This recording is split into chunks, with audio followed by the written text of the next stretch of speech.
پاکستان کی بدحالی کے ذمہ دار بھٹو اور شریف خاندان ہیں۔ بھٹو اور شریف خاندان سیاست نہیں، خاندانی نظام قائم کرنا چاہتے ہیں۔ وزیر اعظم عمران خان کا غیر ملکی ٹی وی کو انٹرویو۔ وزیر اعظم نے کہا، بھٹو اور شریف خاندان نے وسائل کا ناجائز استعمال کیا۔ کوئی بھی معاشرہ قانون کی حکمرانی کے بغیر قائم نہیں رہ سکتا۔ کرپشن ملک کو تباہ کر دیتی ہے۔ ایک سوال پر عمران خان بولے، چینی اسکینڈل پر حکومت حرکت میں آئی، وزیروں کے خلاف بدعنوانی کے الزامات سامنے آئے تو خود شفاف تحقیقات کروں گا۔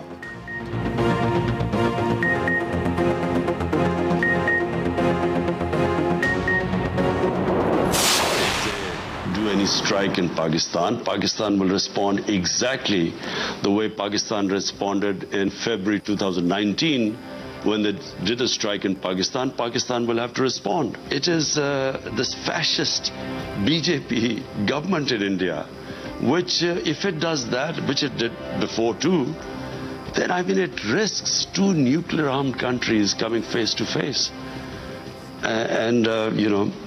Only mad people can think of this. Bharat کی کسی بھی جارحیت کا جواب ایسے ہی دیں گے جیسے فروری 2019 میں دیا تھا۔ وزیر اعظم عمران خان کی دشمن کو للکار۔ غیر ملکی ٹی وی کو انٹرویو میں وزیر اعظم نے کہا کہ بی جے پی کی فضائی حکومت خطے کے لیے خطرہ ہے۔ بی جے پی حکومت نے جارحیت جاری رکھی تو دونوں ایٹمی ممالک آمنے سامنے آ سکتے ہیں۔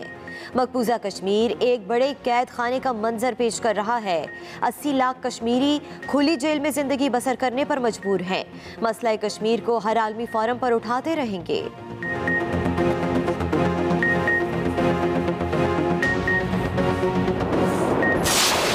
Almost 40 million Afghan people, human beings, and if they do not get aid very quickly, if they do not help these people very quickly, which already were 50% were below the poverty line, then there's going to be a huge humanitarian crisis. Chaotic Afghanistan could again have international terrorists.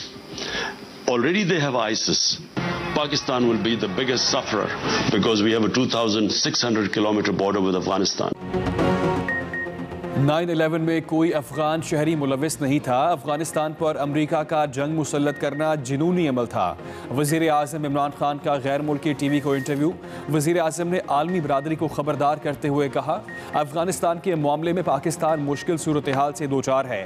عالمی برادری نے افغان عوام کی مدد نہ کی تو خطے میں بحران پیدا ہو سکتا ہے۔ بحرانی صورتحال کا شدت پسند تنظیمیں فائدہ اٹھا سکتی ہیں۔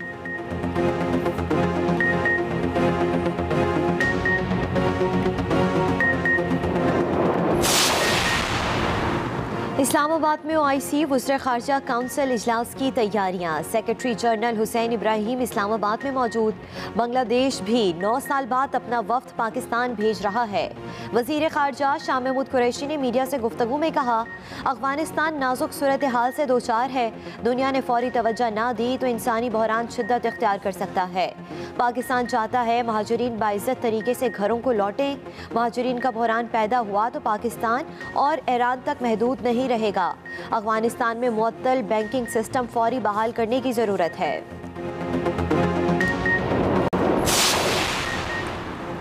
بلدیاتی الیکشن سے ایک دن پہلے سٹی میئر کا امیدوار قاتلانہ حملے میں جاں بحق۔ ڈیرہ اسماعیل خان میں ANP رہنما عمر خطاب شرانی کو گھر کے باہر فائرنگ کر کے قتل کر دیا گیا۔ DPO کہتے ہیں پولیس، CTD اور حساس اداروں نے الگ الگ تحقیقات کا آغاز کر دیا ہے۔ ابھی کچھ کہنا قبل از وقت ہوگا۔ امیدوار کے قتل کے بعد الیکشن کمیشن نے سٹی میئر کی نشست پر انتخاب ملتوی کر دیا۔ باقی حلقوں پر الیکشن شیڈول کے مطابق ہوگا۔ دوسری جانب سٹی میئر کے امیدوار کے قتل کے خلاف ANP کے کارکنوں کا احتجاجی مظاہرہ۔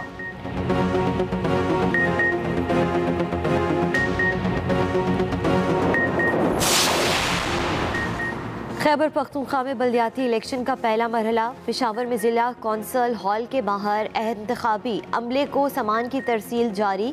رش کی وجہ سے شاہی باغ روڈ ٹریفک کے لیے بند کر دیا گیا۔ بلدیاتی الیکشن کے پہلے مرحلے کے لیے پشاور، نوشہرہ، کوہاٹ، DI خان سمیت 17 اضلاع میں انتخابات کل ہو رہے ہیں۔ جماعتی بنیادوں پر ہونے والے بلدیاتی الیکشن میں مختلف جماعتوں کے ہزاروں امیدوار میدان میں ہیں۔ سیکیورٹی انتظامات بھی مکمل کر لیے گئے۔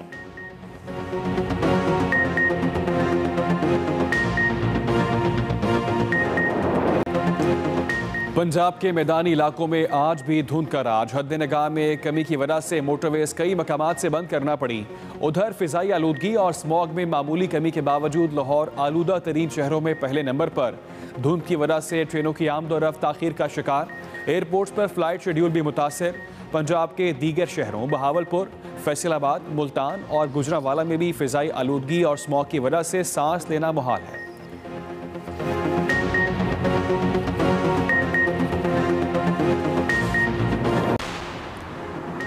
पीटीआई रहनुमा जमशेद इकबाल चीमा भी इलेक्शन कमीशन के रेडार पर। इलेक्शन कमीशन ने धांधली कराने और पैसे लेने के इल्जामात के खिलाफ केस समाअत के लिए मुकर्रर कर दिया। 2 रुकनी बेंच 21 दिसंबर को समाअत करेगा। जमशेद इकबाल चीमा को नोटिस जारी।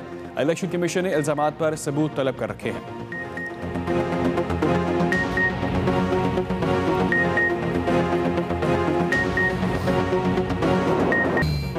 मुल्क में ओमिक्रॉन फैलने का खतरा। कराची में दूसरा केस रिपोर्ट। करंटीना के दौरान फरार होने वाले 35 साला मरीज को तलाश करके दोबारा करंटीना सेंटर मुंतकिल कर दिया गया। सिक्योरिटी भी सख्त कर दी गई। उधर कोरोना से मजीद 7 अमवात। 357 नए केसेस शरह 0.74% रिकॉर्ड।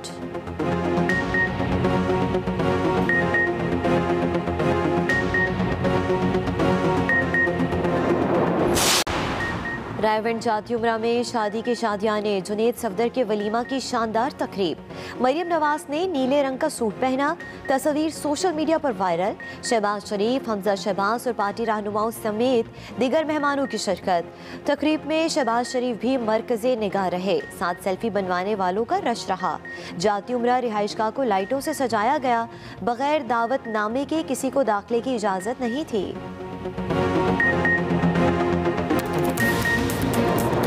2021 कई नामवर पाकिस्तानी फनकारों की नई इनिंग्स का साल। सुहाय अली, मंशा पाशा, जिया अली रिश्ता इज़्दिवाज में मुंसलिक। नोबेल इनाम याफ्ता मलाला यूसुफजई का बरतानिया में सादगी से निकाह हुआ। भारतीय अदाकारा कैटरीना कैफ भी पिया घर सुधार गई। बरतानवी वज़ीर आज़म बोरिस जॉनसन, अदाकारा लैली कॉलिंस और गुलकारा पेरिस हिल्टन भी शादी के बंधन में बंध गई। सिंध इमरान इस्माइल इस वक्त न्यूज़ कॉन्फ्रेंस कर रहे हैं। आपको बराह रास्त ले चलते हैं। जहां तक मुमकिन होगा हम लेकर जाएंगे।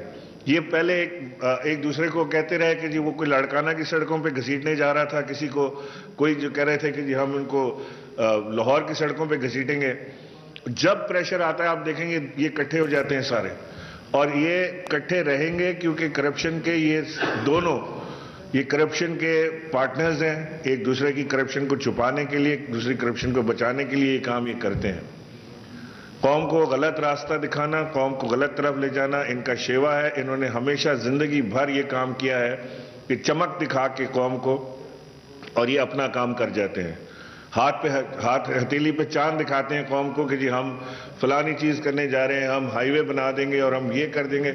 उसके पीछे जो कहानी होती है, जो पाकिस्तान ने उसके पीछे कर्जा लिया होता है, जो उसके कर्जे के पीछे इनकी करप्शन होती है, वो ढकी छुपी रह जाती है। तो हमने अपनी जानों का रिस्क लेके, हमने अपनी तमाम तर तवानाई इस पर सर्व करके अब ये एक्सपोज किया है। ये डबल शरीफ का जो धंधा है इसको हमने एक्सपोज किया है। इंशाअल्लाह अल्लाह ने चाहा तो इसको हम कैफरे किरदार तक भी पहुंचाएंगे। मैंने आज खास तौर से आप लोगों को इसलिए ज़हमत दी थी कि हम इसके ऊपर डिस्कस कर लें 1 पॉइंट एजेंडा, कि जो ये शरीफ बरादरान ने मुल्क के साथ किया है डबल ने, वो शायद पिछले 50 साल में किसी ने मुल्क के साथ ऐसा नहीं किया होगा जो ये डबल शरीफों ने अपने अदवार में जो 3-4 इनको मिले इसके अंदर इन्होंने किया है। वैसे तो मुल्क के साथ ज्यादती होती रही। आपको याद होगा 1999 में इसी डबल शरीफ के सरगना नवाज शरीफ ने, जब वो वजीर आजम पाकिस्तान थे, उन्होंने डॉलर अकाउंट फ्रीज किए थे। ये होता है मुल्क के दिवालिया होने का इंडिकेटर कि जहां पे आप डॉलर अकाउंट फ्रीज कर दें। आपको दोबारा याद दिला दूं कि 1973 में नेशनलाइजेशन का आगाज हुआ था। जब नेशनलाइज हुआ था तो उसके बाद पाकिस्तान के जो बड़े ग्रुप्स थे वो पाकिस्तान से पैसा लेकर बाहर चले गए। किसी ने स्विट्जरलैंड में अपना हेड ऑफिस खोला, किसी ने न्यूजीलैंड में अपना ऑफिस खोला, कोई अमेरिका चला गया। और पाकिस्तान से वो कारोबारी हल्के आज तक वो पाकिस्तान की पॉलिसीज के ऊपर भरोसा करने से थोड़े लरसते हैं। ये होता है किसी मुल्क की दिवालिया या उसे नीचे ले जाने का पहला कदम। 2009 में आपको याद दिला दूं कि पाकिस्तान पीपल्स पार्टी की गवर्नमेंट जब पाकिस्तान स्टॉक एक्सचेंज को 4 माह के लिए बंद किया था। ये होता है मुल्क को दिवालिया की तरफ ले जाने का तरीक़ाकार। हमने तो बंद नहीं किया। 100 साल में सबसे बड़ा जो डिजास्टर हुआ है पूरी दुनिया के साथ वो कोविड हुआ है। इस कोविड के अंदर कई मुल्कों में अकाउंट फ्रीज हुए, कई मुल्कों की तबाही हुई, इकॉनमी नीचे आई। पाकिस्तान दुनिया के वो चंद ममालिक में से, चंद से मेरी मुराद है 3-4 ममालिक में से, जिन्होंने अपनी इकॉनमी को गिरने नहीं दिया। 2018 में ऑल टाइम रिजर्व जो है हमारा फॉरेन रिजर्व, वो हमारा पाकिस्तान का सबसे ज्यादा इस वक्त मौजूद है। जो लोग इस वक्त पाकिस्तान को दिवालिया कहने की कोशिश कर रहे हैं, हमारे लिए मुश्किलात खड़े करने की कोशिश कर रहे हैं, वर्ल्ड बैंक IMF को कोई इंडिकेटर्स दे रहे हैं, पाकिस्तान के इन्वेस्टर्स को नेगेटिव वाइब्स दे रहे हैं, वो यही हैं डबल शाह टाइप के लोग, वो यही डबल शरीफ टाइप के लोग हैं जो ये नहीं चाहते कि पाकिस्तान की तरफ किसी किस्म की इन्वेस्टमेंट का रुख आए, क्योंकि इनको अपनी बारी का इंतजार है। ये समझते हैं कि 2023 में इनकी बारी आएगी, इंशाल्लाह इनकी जरूर बारी आएगी, जेल जाने की बारी इनकी आएगी। ये मैं आपको बावर करा देना चाहता हूं। मैंने तो नवाज शरीफ साहब के लिए एक शेर भी लिखा था जब हम ग्रीन लाइन का इफ्तिताह कर रहे थे। मैं उस दिन, वो उनको बहुत शौक था इसका इनॉग्रेशन करने का, तो मैंने वो शेर ये लिखा था कि तुमसे इनॉग्रेशन भी करा लेंगे तुम आओ तो सही, तुमसे इनॉग्रेशन भी करा लेंगे तुम आओ तो सही, तुम्हें जेल भी डालेंगे तुम आओ तो सही। तो वो आते तो है नहीं मुल्क वापस, जब आएंगे तो इंशाल्लाह उनको हम खूब सैर इसकी कराएंगे पाकिस्तान की, हर जेल की। गवर्नर साहब ने, वैसे तो गवर्नर साहब ने काफ़ी कुछ बोल दिया है। 2-3 चीज़ें ऐसी हैं जो हर आदमी का इस वक्त सवाल है, मीडिया भी सवाल करती है।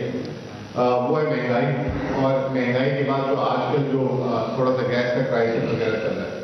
तो मैं आपको पहले तो जो है ये खबर दे देता हूँ कि महंगाई हम नहीं कहते कि है नहीं, क्योंकि महंगाई है, और इसमें जो खास तौर पर शहर के लोग हैं वो महंगाई जिनकी फिक्स तनख्वाहें, वो आज की महंगाई से बहुत परेशान है, जिसका हुकूमत ने एडमिशन नहीं दिया। लेकिन हुकूमत ये कम हुई है, टमाटर 15%, आलू 15% और अंडे 10%। आपको याद होगा कि 2 महीने पहले जो है चीनी 110 रुपए की मिलती थी, एकदम 150 गई, अब वो 90 रुपए किलो हो गई है। पूरे मुल्क में जो है सिंध के अलावा आटा 55 रुपए किलो से मिलना शुरू हो गया है। अब कोई चक्की का आटा और फाइन आटा उसी हिसाब से उसकी कीमतें हैं। तो खाने पीने की जितनी चीजें हैं उसको जो है ये हुकूमत खास तौर पे पिछले चंद महीनों में नीचे लेकर आई है। जिसकी कीमतें बढ़ी हैं वो है जो हम बाहर से दरामद कर रहे हैं। मिसाल के तौर पे घी, तेल जो बाहर से आ रहा है उसकी कीमतों में 60% इजाफा हुआ है। फिर इसके अलावा बिजली की कीमतों में इजाफा हुआ है, क्योंकि वो है जो हम बाहर से दरामद कर रहे हैं। मिसाल के तौर पे घी, तेल जो बाहर से आ रहा है उसकी कीमतों में 60% इजाफा हुआ है। फिर इसके अलावा बिजली की कीमतों में इजाफा हुआ है, क्योंकि उसमें अभी गवर्नर साहब ने बताया कि इतने महंगे मुआहदे और तमाम के तमाम इम्पोर्टेड फ्यूल पे गैस भी जो है बाहर की आती है, उसके लिए तेल भी बाहर से आता है, उसकी कीमत में इजाफा हुआ। पेट्रोल 35% इजाफा हुआ, हाल भी मार्केट में बहुत ज्यादा उससे इजाफा हुआ था, और LPG 65%। तो अब हमारा जो पैगाम यह है कि जो हमारी मकामी चीजें थी उसमें तो हम कीमतों को नीचे ले आए हैं। आने वाले दिनों में आलमी मार्केट जैसे जैसे चीजें नीचे आएंगी तो हम उसको भी नीचे लेकर आएंगे। पेट्रोल आपने देख लिया कि पहली किस्त हमने 5% नीचे कर दिया है। दूसरी बात ये कि लोग ये कह रहे हैं कि हमने IMF से जो प्रोग्राम किया है उससे महंगाई का तूफान आएगा। पहली बात तो ये कि ये बिल्कुल ही गलत तासुर दिया जा रहा है। ये जो है ये मिनी बजट नहीं है, ये रिफॉर्म बजट है। माजी में जब मिनी बजट आते थे तो आप टैक्स अहदाफ हासिल नहीं कर पाते थे। इस दफा हमने टैक्स अहदाफ 300 अरब से ज्यादा हासिल कर लिए। यहाँ पे हम क्या करने जा रहे हैं कि कोई नया इनकम टैक्स, कोई नया टैक्स नहीं लगाने जा रहे। जिन चीजों पे सेल्स टैक्स की छूट थी और वो चीजें जो अमीर लोग इस्तेमाल करते हैं, मिसाल के तौर पे आईफोन है, बाहर की इंपोर्टेड जिसे कहते हैं कि साइकिल्स मंगा रहे हैं, वो तमाम चीजें, या बड़े बड़े कारोबारों को जो हमने छूट दी हुई थी, मुराद दी हुई थी उनके रॉ मटेरियल वगैरह में या मशीनों में, उसको वापस ले रहे हैं। आम आदमी के जो इस्तेमाल में जो भी चीज हो, चाहे खाद हो, चाहे पेस्टिसाइड्स हो, चाहे खुला फूड हो, उसमें कहीं पे भी कोई टैक्स नहीं लग रहा और कोई नया इनकम टैक्स नहीं लग रहा। اور آخر میں جو سب سے امپورٹنٹ چیز یہ کہ اب یہ حکومت جو ہے وہ تمام مراد جو غریب آدمی کے نام پہ بڑے بڑے کارخانے لے جاتے تھے، چاہے وہ جو ہے فرٹیلائزر والے ہوں، چاہے شوگر والے ہوں، چاہے جو ہے ابھی یہ جو ٹیکسٹائل والے ہوں کہ جی عام آدمی کو ہم روزگار دے رہے ہیں، ہم اس کو جو ہے ری اورینٹیشن کر رہے ہیں اس کی، اور اب ہم جا رہے ہیں targeted subsidy from blanket subsidy. اس کا ایک آپ نے دیکھا ہوگا کہ پچھلے چند دنوں میں ہمارا اور جو ہے ٹیکسٹائل والوں کا جو ہے ایک تنازع چل رہا ہے، اور وہ کہہ رہے ہیں کہ ہماری گیس کاٹ دی ہے اور ایکسپورٹ، اور بار بار وہی ایکسپورٹ کا نام لے کے. ان کی ڈیمانڈ یہ ہے کہ لوگوں کی آپ گیس ختم کر دیں، فرٹیلائزر جو کھاد بنانے والے کارخانے ہیں ان کی آپ گیس ختم کر دیں، آپ ہمیں گیس دے دیں. اور جس میں حکومت نے کہا ہم آپ کو گیس دیں گے اور بجلی بھی دیں گے. ریجن کی سب سے سستی بجلی جو عام آدمی کو بجلی مل رہی ہے، اس سے سستی بجلی اس وقت ٹیکسٹائل والوں کو صرف 9 سینٹ یعنی 15-16 روپے یونٹ پہ مل رہی ہے، وہ دینے کے لیے حکومت تیار ہے. باہر گیس کی قیمت $30 ہے، حکومت $9 پہ ان کو دینے کے لیے تیار ہے. وہ کہہ رہے ہیں نہیں، ہم نے $9 پہ بھی اسٹے لے لیا $6.5 کا. اور اب آخر میں وہ کہہ رہے ہیں کہ تمام کارخانوں کو بند کر دیں اور یہ گیس جو ہے ہمیں دیں، چاہے لوگوں کو بھی. ویسے ہی ابھی آپ لوگ بھی کمپلین کریں گے، مجھے پتا ہے کہ گیس نہیں آ رہی اور نہیں آ رہی ہے، بالکل صحیح بات ہے. اس کی وجہ یہ ہے کہ ہم نے ماضی میں جس بے دردی سے اس گیس کا استعمال کیا، ہمارے ملک میں اب گیس کی قلت ہو چکی ہے. اور یہ کرائسس صرف اس وقت پاکستان میں نہیں ہے، پوری دنیا میں ہے. اور ایک آپ سب اس چیز کے گواہ ہوں گے کہ 2019 سے پاکستان میں گیس کی قیمت حکومت نے نہیں بڑھنے دی. اور یہ بھی آپ کو اندازہ ہوگا، مجھے لوگوں نے بتایا اور میں خود بھی محسوس کر رہا ہوں کہ ایک گیس کا سلنڈر آپ لے آئیں جو 2 دن چلتا ہے، وہ آپ کے پورے مہینے کے گیس کے بل کے برابر ہوتا ہے. تو یہ اتنی سستی ہم گیس دیتے رہے ہیں جب تک ہماری طاقت تھی. اب یہ جو ہے چند مہینے، جو 2-3 مہینے ہیں، یہ تھوڑے سے تکلیف کے، لیکن اس میں بھی حکومت اس طرح کا سسٹم کر رہی ہے کہ کسی کو ناجائز سستی گیس نہ جائے اور کسی کے ساتھ زیادتی نہ ہو. بہت بہت شکریہ.